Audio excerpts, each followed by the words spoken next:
하겠습니다. 아비멜렉이 이스라엘을 다스린 지 3년에 하나님이 아비멜렉과 세겜 사람들 사이에 악한 영을 보내시며 보내심에 세겜 사람들이 아비멜렉을 배반하였으니 이는 여룻바알의 아들 70명에게 저지른 포악한 일을 갚되 그들을 죽여 피 흘린 죄를 그들의 형제 아비멜렉과 아비멜렉의 손을 도와 그의 형제들을 죽이게 한 세겜 사람들에게로 돌아가게 하심이라.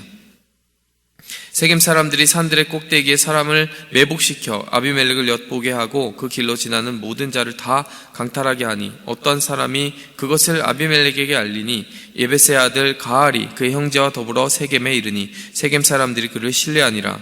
그들이 밭에 가서 포도를 거두어다가 밟아짜서 연회를 베풀고 그들의 신당에 들어가서 먹고 마시며 아비멜렉을 저주하니 에베스의 아들 가알이 이르되 아비멜렉을 누구며 세겜은 누구기에 우리가 아비멜렉을 섬기리요 그가 여룻바알의 아들이 아니냐 그의 신복은 스불이 아니냐 차라리 세겜의 아버지 하몰의 후손을 섬길 것이라 우리가 어찌 아비멜렉을 섬기리요 이 백성이 내 수하에 있었다면 내가 아비멜렉을 제거하였으리라 하고 아비멜렉에게 이르되 내 군대를 중원해서 나오라 하니라.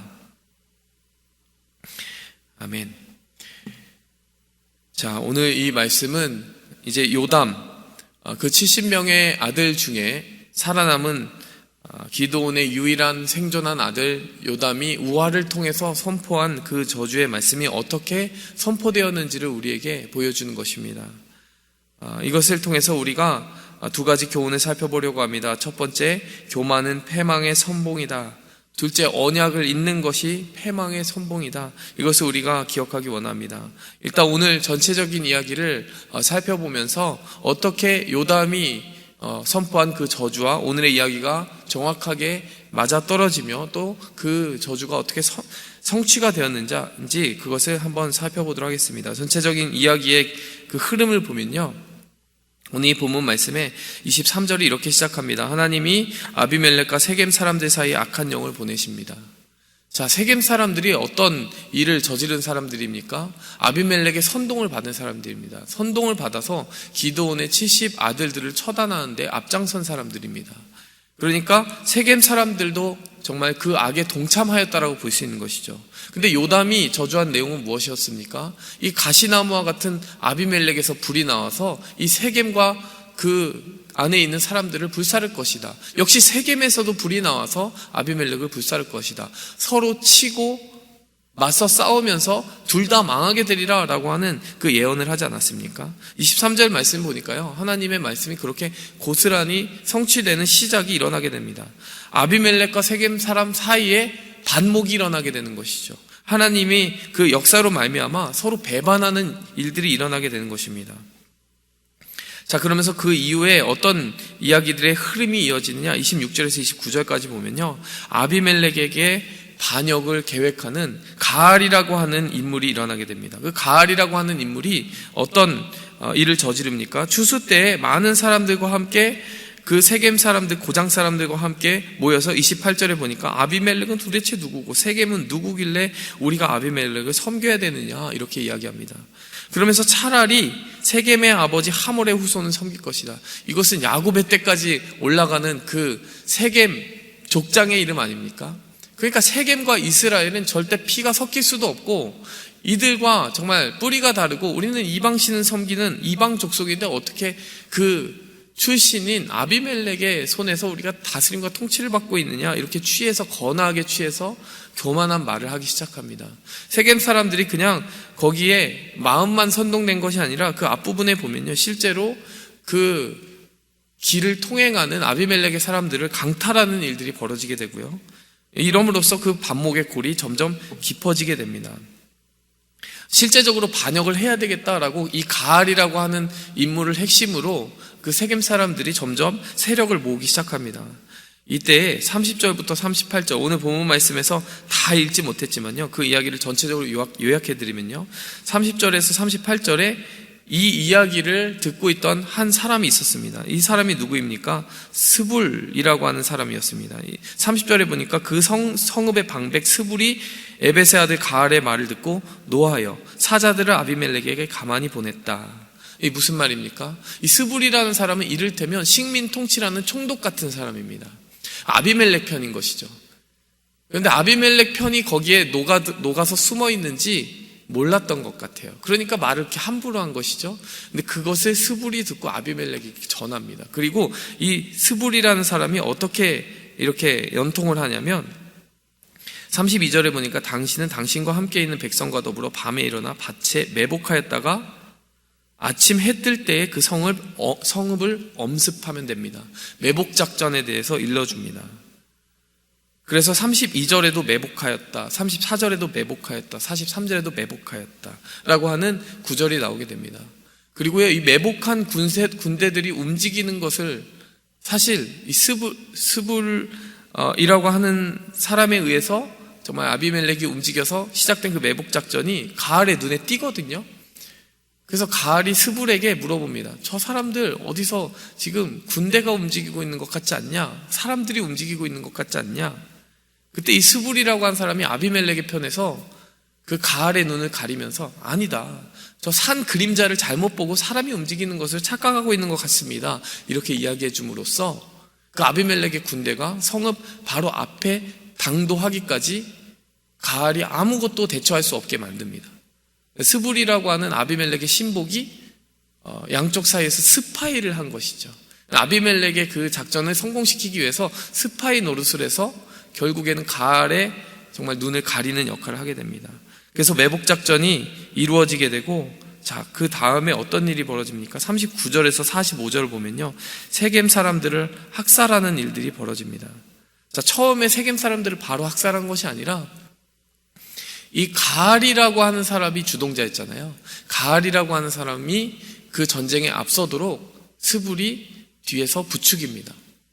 자, 이제 네가 아비멜렉에 대해서 그렇게 악평하고 그런 말을 하였는데, 맞서 싸우겠다고 하는데 한번 가서 싸워봐라, 이렇게 이야기합니다. 그제서야 이제 본색을 드러낸 것이죠. 자기가 아비멜렉이 보낸 스파이라는 것을 본색을 드러낸 것이죠. 그리고 그 가알의 자존심을 건드립니다. 그러니까 가알이 어쩔 수 없이 나아가서 싸우게 되는데, 얼마 되지 않는 군대로 준비되지 않은 형태로 싸웠기 때문에 아비멜렉에게 패배해버리게 되는 것이죠. 그리고 스불이라고 하는 그 아비멜렉의 스파이는 세겜 성을 닫아서 가알이 도망쳐서 자기들에게 오지 못하도록 아예 막아버립니다. 퇴로를 막아버립니다. 그렇게 해서 아비멜렉이 가알이라고 하는 반란의 주동자를 진압하는 장면이 나옵니다. 문제는 그 다음에 벌어지게 됩니다. 가알의 반역이 이렇게 30절에서 38절에 진압이 되는데 39절에서 45절에 문제가 되는 사건이 발생합니다. 이 세겜 사람들은 반역에 어느 정도 마음으로는 동참하였지만 군대까지 일으켜서 함께 동참한 것은 아니잖아요. 적극적으로 들어간 것은 아니잖아요. 근데 아비멜렉은 이미 그 세겜 성읍 전체를 반역에, 이미 쿠데타에 다 참여한 것으로 간주하게 되었던 거예요. 39절에서 45절을 보면 세겜 사람들이 밭에 이렇게 밭일을 하려고 나왔습니다. 그 말은 무슨 말입니까? 세겜 사람들은 아비멜렉이 자기들까지 적으로 삼아버린지 전혀 인식하지 못한 상태로 그냥 평화롭게 밭일을 하러 나온 거예요. 그랬는데 여기서도 매복하여서 아비멜렉이 그 성읍 사람들을 죽이게 됩니다. 그냥 평화롭게 밭일하러 나온 세겜 사람들을 죽이게 되니까 44절에 이제 세겜 사람들이 가만히 있지 않는 거예요. 종일토록 전쟁이 일어났다. 한마디로 맞서 싸워서 양측이 서로 부딪히게 됩니다. 그런데 훈련된 군대를 이기지 못한 세겜 사람들이 당연히 지겠죠. 결과가 어떻게 되느냐, 45절에 보니까요, 아비멜렉이 세겜 사람들을 이기고 나서 그 밭에 소금을 뿌려버렸다라고 나옵니다. 소금을 뿌렸다라는 것은 더 이상 어떤 작물을 재배하거나 거기서 소작을 거두지 못하도록 아예 그 땅을 황폐화시켜버리는 것을 말합니다. 그게 45절입니다. 그러니까 지금 아비멜렉이 얼마나 혹독하게 그 성읍 사람들을 심판하고 있는지를 보여주는 것이죠. 거기서 끝나지 않습니다. 이제 세겜 사람들이 도망을 가는 거예요. 신전이 있는 곳으로 도망을 갑니다. 46절에 49절에 보니까, 근데 거기서 그 망대에 도망친 사람들, 세겜 사람들을 아비멜렉이 화공작전을 펼쳐서 연기에 질식하여서 불태워 죽여버립니다. 불타 죽게 만듭니다. 거기서 죽은 남녀가 1000명이었다라고 이야기합니다. 그러니까 한 작은 고을에서 1000명이 죽는다는 건 어마어마한 일이죠. 이제 아비멜렉이 그 작전을 계속 이어가다가요, 50절에서 54절에 보니까 마침내 죽임을 당하는데 굉장히 허망한 죽음을 당하게 됩니다. 이 세겜 성읍을 정복하고 나서 그 세겜 성읍에 같이 동조했던 다른 성읍을 또 점령하러 간 그 자리에서 그 망대 위에서 던진 맷돌 괴짝에 맞아서 아비멜렉이 죽게 됩니다. 이렇게 이야기가 끝나요. 그러니까 어떻게 끝나는 겁니까? 그 여룻바알의 아들 기드온의 아들 70명을 죽인 그 죄를 세겜 사람들도 하나님께 심판으로 돌려받게 된 것이고요. 이 아비멜렉이라는 사람도 결국 그 간계를 써서 자기가 왕이 되었던 그것에 대한 악행을 결국 심판으로 돌려받게 된 것입니다. 이 전체적인 이야기가 오늘 우리에게 주는 교훈이 무엇입니까? 앞서 미리 이야기하였듯이 교만이 패망의 선봉이라는 것입니다. 오늘 이 세겜 땅에서 처음 일어난 반란이 어떻게 시작됐습니까? 오늘 본문 말씀 읽은 말씀 중에 28절 그 가알이 선동하는 말을 잘 들어보세요. 아비멜렉은 누구고 세겜은 누구길래 우리가 아비멜렉을 섬기리요. 내게 군대를 주면 아비멜렉을 진작에 제거했을 것이다. 이렇게 이야기합니다.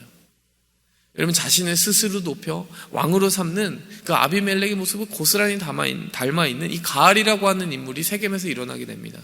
그런데 이로 말미암아 이 세겜이 거기에 다 함께 동참하게 되고 그 반역의 계획 때문에 결국에는 그 교만으로 말미암아 그 온 성읍이 철저한 심판, 하나님의 심판 가운데 들어가는 패망의 시작이 거기서 열리게 되는 것이죠. 여러분 이 세겜 사람들 그리고 특별히 그 반란을 주동하였던 가알의 교만한 모습을 보면 결국 교만이 패망의 선봉이라는 것을 우리가 생각하게 됩니다. 뿐만이 아닙니다. 아비멜렉이 죽는 장면을 보시면 52절에서 54절에 나와 있습니다. 52절에 보니까요, 아비멜렉이 망대 앞에 이르러 공격하는 장면이 나오는데요, 53절에 보니까 한 여인이 맷돌 윗짝을 아비멜렉의 머리 위에 던져서 두개골을 깨트립니다. 근데 이 죽는 마지막 모습이 아주 인상 깊습니다. 54절에 보니까요, 아비멜렉이 자기의 무기를 든 청년을 급히 불러서 그에게 이르되 너는 칼을 빼어 나를 죽이라. 사람들이 나를 가리켜 이르기를 여자가 그를 죽였다 할까 하노라 하니 그 청년이 그를 찌르매 그가 죽은지라. 여러분 아비멜렉이 마지막까지 염려한 것이 무엇입니까? 자기가 지금 맷돌 괴짝에 맞아서 머리가 깨져서 죽어가는 그 마당에도 자존심을 지키려고 했던 거예요. 내가 죽어도 적군의 손에 죽거나 명예로운 죽음을 죽지 여인이 던진 맷돌 괴짝에 돌에 맞아서 죽었다라고 그렇게 역사에 기록되고 싶지 않다는 거예요. 그러니까 나를 제발 죽여달라고 부관에게 명령하는 것입니다. 여러분 이게 얼마나 한마디로 교만한 모습입니까?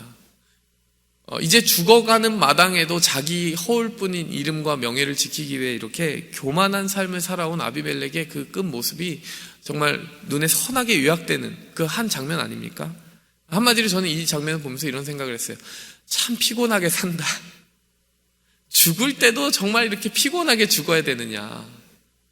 죽을 때 정말 자신이 사랑한 사람들과의 그 추억과 그리고 자신이 뿌려온 그 삶의 어떤 선한 가치들을 생각하는 것이 아니라 아무런 가치 없는 잔인한 자신의 이름임에도 불구하고 허울뿐인 자신의 이름임에도 불구하고 명예롭게 죽겠다라는 그 이유 한 가지로 이렇게 누군가에게 자기를 죽여달라고 청해야 되는 이 아비멜렉 얼마나 피곤한 삶을 살아왔는가 이런 생각을 해보게 되는 것이에요. 그러면서 한 가지 말씀이 같이 떠올랐습니다. 마태복음 11장 28절 수고하고 무거운 짐진 자들아 다 내게로 오라 내가 너희를 쉬게 하리라. 여러분 예수님이 이렇게 말씀하세요. 너희는 참 피곤한 삶을 살고 있다. 내게로 와라. 내게 와서 짐을 풀어라. 내게 와서 너희가 삶을 의뢰한다면 너희가 쉴 수 있으리라. 그 다음에 29절에 뭐라고 말씀하는지 아십니까? 나는 마음이 온유하고 겸손하니 나의 멍에를 메고 내게 배우라. 우리가 짐지고 피곤하여서 이 삶을 정말 힘들게 살아간 이유는 우리가 겸손하지 못하기 때문이라는 것이에요. 29절 말씀에 예수님이 우리를 쉬게 해주실 수 있는 이유도 무엇이냐? 예수님의 마음이 온유하기 때문이라는 거예요. 여러분 교만한 사람 옆에 있으면 얼마나 마음이 피곤합니까? 여러분 마음이 겸손한 사람 정말 우리를 위하여 자신의 모든 생명을 내려오신 예수님 곁에 있을 때 우리가 얼마나 마음에 평화를 얻습니까? 예수님 그 말씀하시는 거예요. 그러면서 나의 멍에를 메고 내게 배우라. 그리하면 너희가 쉼을 얻으리니 이는 내 멍에는 쉽고 내 짐은 가벼움이니라. 예수님 말씀 참 의미 있지 않습니까? 멍에를 메고 짐을 지라는 거예요. 근데 그 멍에는 쉽고 짐은 가볍다라는 거예요. 여러분 이게 상식적으로 말이 안 되는 거죠. 어떤 멍에를 맨다라는 것은 가벼운 게 아니잖아요. 짐을 진다는 것은 가벼운 게 아니잖아요. 근데 예수님은 11장 30절에 마태복음 11장 30절에 이는 내 멍에는 쉽고 내 짐은 가벼움이니라 이렇게 이야기하신다는 거예요. 여러분, 우리가 하나님을 따라 겸손히 나의 삶을 은혜 가운데 맡기고 살아가고 내 이름을 높이는 것이 아니라 하나님의 이름을 높이고 살아가는 그 멍에 아래 놓인 삶을 만족하고 살아간다면, 멍에 아래 놓인다는 것이 무엇입니까? 주인이 이끄는 대로 그대로 끌려간다라는 것이에요. 하나님의 주권 아래 내가 놓이겠다라는 결단을 한다라는 것이에요. 그 멍에가 그런데 쉽다라는 것입니다. 아주 놀랍게도 쉽다라는 것입니다.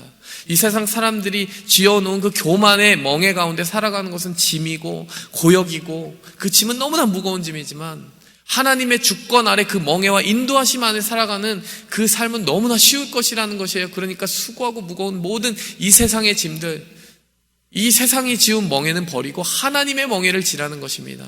이 세상이 우리에게 이 정도는 살아야지 부추기면서 지어놓은 그 많은 명예욕들과 성공에 대한 그 우상을 지고 사는 그 무거운 짐을 다 내려놓고 예수님의 짐을 지라는 것입니다.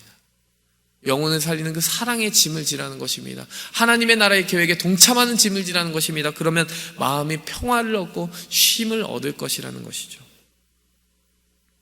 여러분, 이것을 기억하기 원합니다. 오늘 이 한 포인트만 이야기하고 나머지 부분 다음에 이야기하도록 하겠습니다. 여러분, 진정으로 우리가 성탄의 메시지와 함께 이 본문 말씀을 이어볼 필요가 있습니다. 여러분, 아비멜렉이라는 사람, 그리고 이 세겜 사람들의 삶을 보면 참 피곤하다라는 것입니다.